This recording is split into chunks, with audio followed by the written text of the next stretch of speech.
Matthew Barzin, The Power of Giving Away Power. How the Best Leaders Learn to Let Go. Narrated by Oliver Maines and Amanda Marr. We tend to think of power as a win-lose kind of thing. Someone at the top has it, and the people below them naturally have less of it. We even encourage our leaders to keep it that way by forcing decisions, hoarding information, and locking in power at the top. But who said that power has to be power over? Is it really so absurd to think that power can be created and held together as groups, communities, or organizations? In these blinks, you'll learn how sharing power creates more of it for everyone. You'll see how the anti-hierarchical idea of building constellations helped Wikipedia beat out the wealthiest business in the world, won Obama the 2008 election, and created the Great Seal of the United States.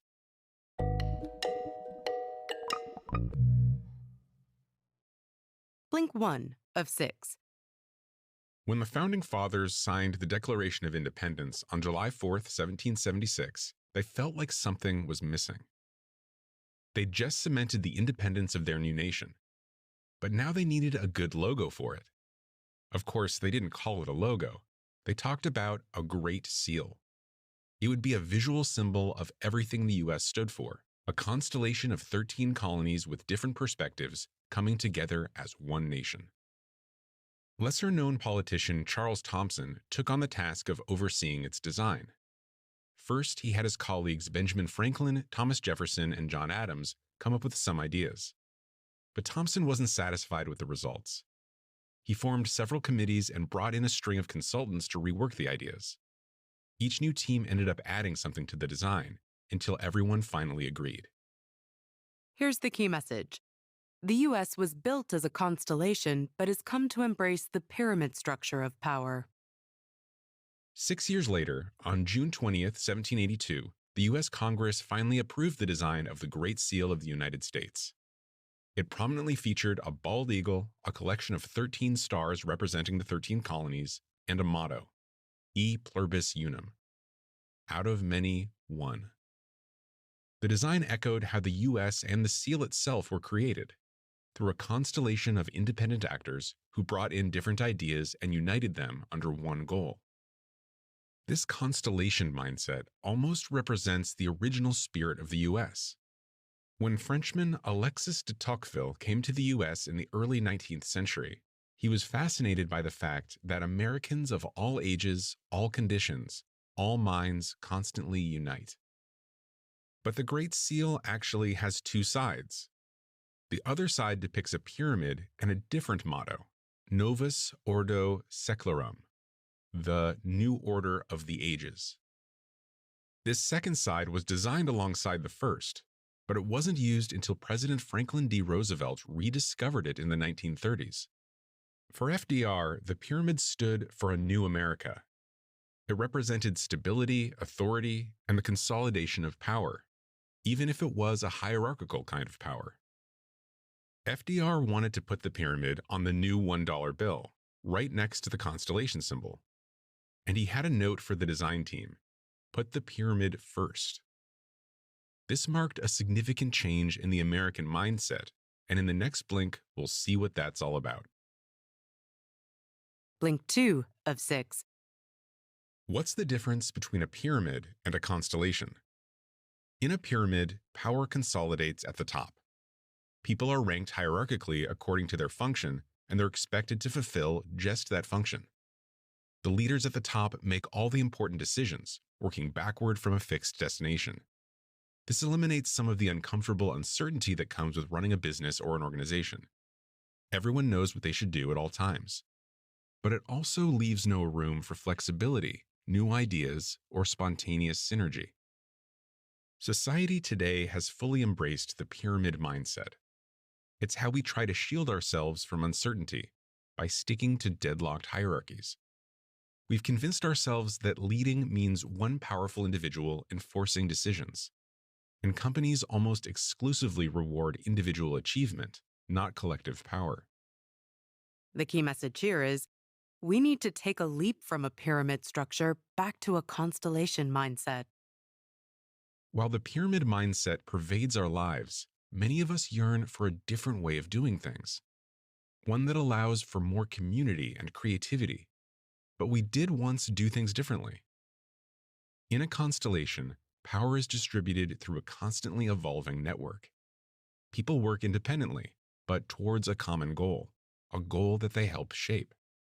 There is still room for leaders, but they don't hoard power at the top. Instead, they share it. This allows constellations to achieve big things through many small actions. Let's consider one example: Wikipedia. Encyclopedias used to be 24 book volumes like the Encyclopedia Britannica, gathering dust on shelves across the world. But then the internet came along, and Microsoft replaced them all with a new digital encyclopedia called Encarta. But even Encarta now is long forgotten. That's because Encarta worked along the same principle as the Encyclopedia Britannica. Power was locked in at the top with the experts who wrote the articles. Articles were slow to edit and slow to reflect changes. In the beginning, Wikipedia founder Jimmy Wales wanted to do things quite similarly. But then his colleague Larry Sanger had another idea. There was a new technology called Wiki that allowed people to write and edit text collaboratively. Why not let anyone share their knowledge and build a community where people could proof each other's writings? And that's how Wikipedia was born. Now it has over 6 million entries in the English language alone. It was a constellation mindset that built the biggest knowledge platform known to man. Blink 3 of 6. Peter Drucker, who pioneered many of our current ideas about leadership and management and who died in 2005, was considered one of the great business gurus of all time. But most people don't know that he had a guru himself, Mary Parker Follett. Mary was born near Boston in 1868. Even in high school, she was fascinated by the way knowledge and power were distributed in society. As a woman, she often found herself at the bottom of these power structures. But she managed to secure a special scholarship to Harvard. There she learned from the father of psychology himself, William James. For her senior thesis, she studied the way that leadership worked in the House of Representatives. Later, she helped pioneer the concept of community centers, which spread to over 240 cities in her lifetime. The key message? Mary Parker Follett pioneered the idea of collaborative leadership and integrative organizing. Over the course of a lifetime studying organizational structures, setting up community centers, and giving speeches to business leaders, Mary developed her own theories on these matters, and they still inspire today. Firstly, she believed in the power of small groups. She believed that when people come together with open minds, in community centers, for example, they can create power with instead of power over. Secondly, she found that the best leaders didn't rely on hierarchical power. They made people feel like they were generating this power with, together, by listening to, consolidating, and integrating other people's ideas. In fact, she thought that integration was the only desirable outcome of any meeting. When people integrate their ideas, they make a new thing together, as Charles Thomson's many committees did when they designed the Great Seal. Too often, though, meetings end in one party's submission, a hard-fought victory, or a mutually unsatisfying compromise. It's this win-or-lose strategy that keeps us from true co-creation. Mary's advice was that we shouldn't go into a meeting ready to force our ideas on people. Instead, we should go in expecting to need others, to be needed, and to be changed. After Mary died of cancer in 1933, her revolutionary ideas were all but forgotten. The crises of the Great Depression and 2 world wars demanded the rigid, hierarchical organizational style that she'd questioned. But as we'll see in the next blink, people are now starting to rediscover her wisdom. Blink 4 of 6. The 7 Habits of Highly Effective People by Stephen Covey is one of the most popular business books of our time. And half of the habits described in it are dedicated to a concept pioneered by Mary: interdependence. Interdependence means letting go of that win-lose mindset and striving for mutual connection and co-creation. It means working independently together. Indeed, most of our important relationships are interdependent, unless you think about who's winning your relationship with your mom. Exactly. There's no reason we need to treat our professional relationships any differently. Data supports how important interconnectedness really is. When Google analyzed data from 180 businesses to find out what makes an effective team, they found that the most distinguishing factor was interdependence. The key message? We need to build special relationships that foster interdependence. But how can we foster interdependence?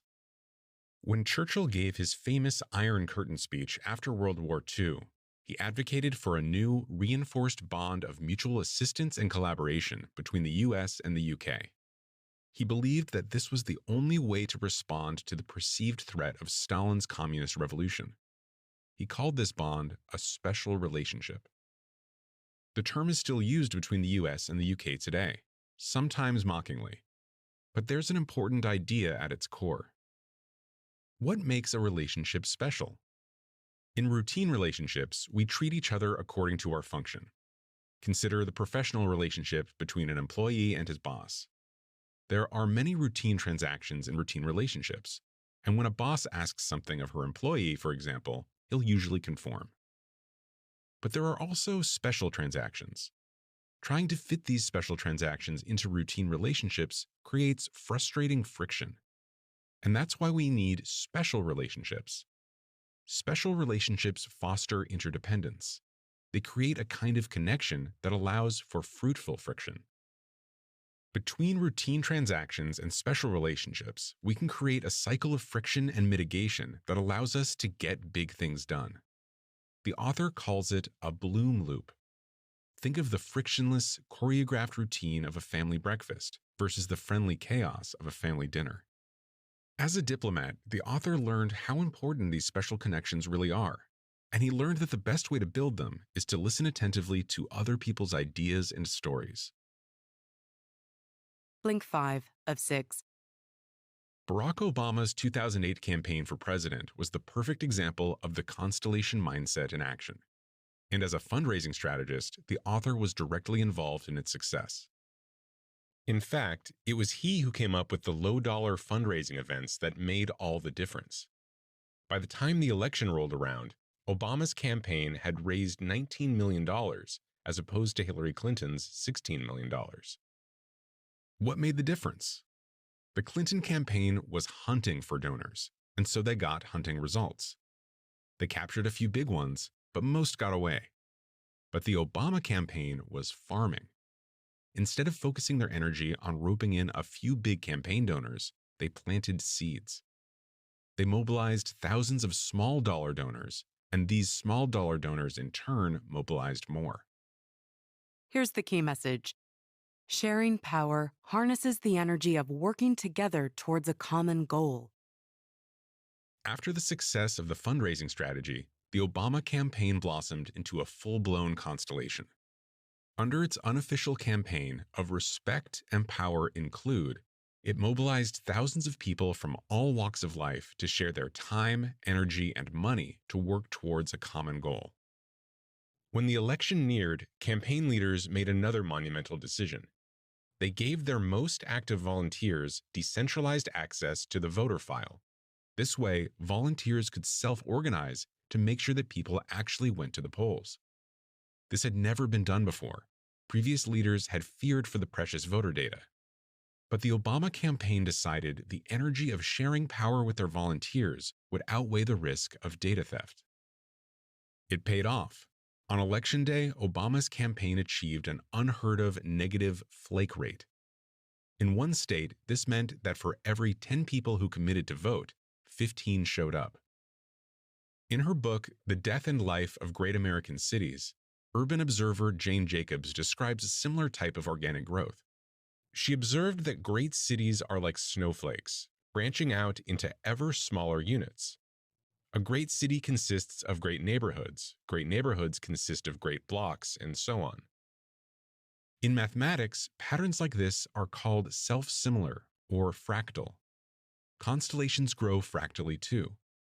The great thing about fractal patterns is that because the base pattern always repeats itself, they can grow without a master plan. So unlike pyramids, constellations thrive on uncertainty. In fact, it helps them grow in power. Blink 6 of 6. Once you've discovered how rigid, inflexible, and inhumane the pyramid structure of power really is, it's hard to unsee it. But it's also hard to unlearn it. Even those of us who know better keep backsliding. The author experienced this himself with Obama's 2012 re-election campaign. The feeling of building something big together, which had energized the 2008 election, had largely subsided.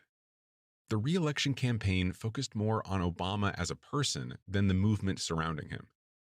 And the unofficial slogan, "Respect, Empower, Include," was amended by one telling word. It now went, "Respect, Empower, Include, Win." The key message here is it will be hard work to let go of our pyramid mindset, but the future demands it of us. Commencement speeches at university graduations are a good barometer for things our society values.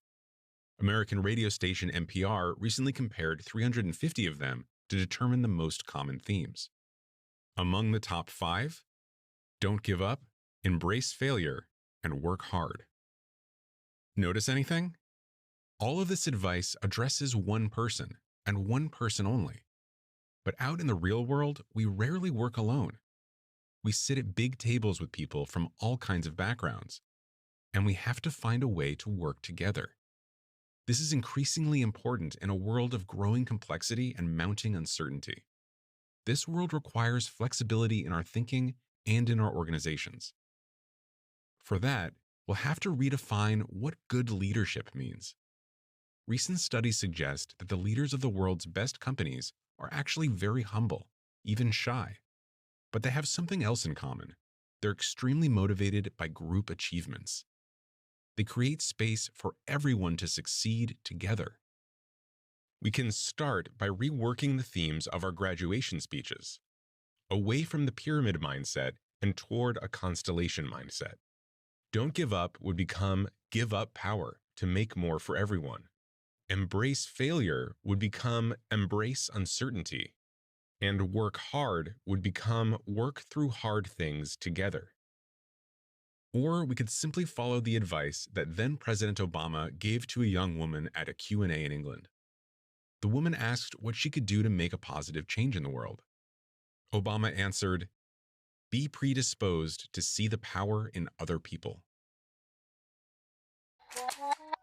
You've just listened to our blinks to The Power of Giving Away Power by Matthew Barzun.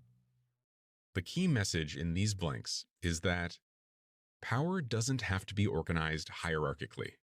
We need to abandon this pyramid mindset and adopt a constellation mindset that allows us to share power through a network of interdependent connections. Special relationships can help build these connections and create the fruitful friction that allows us to achieve big things together.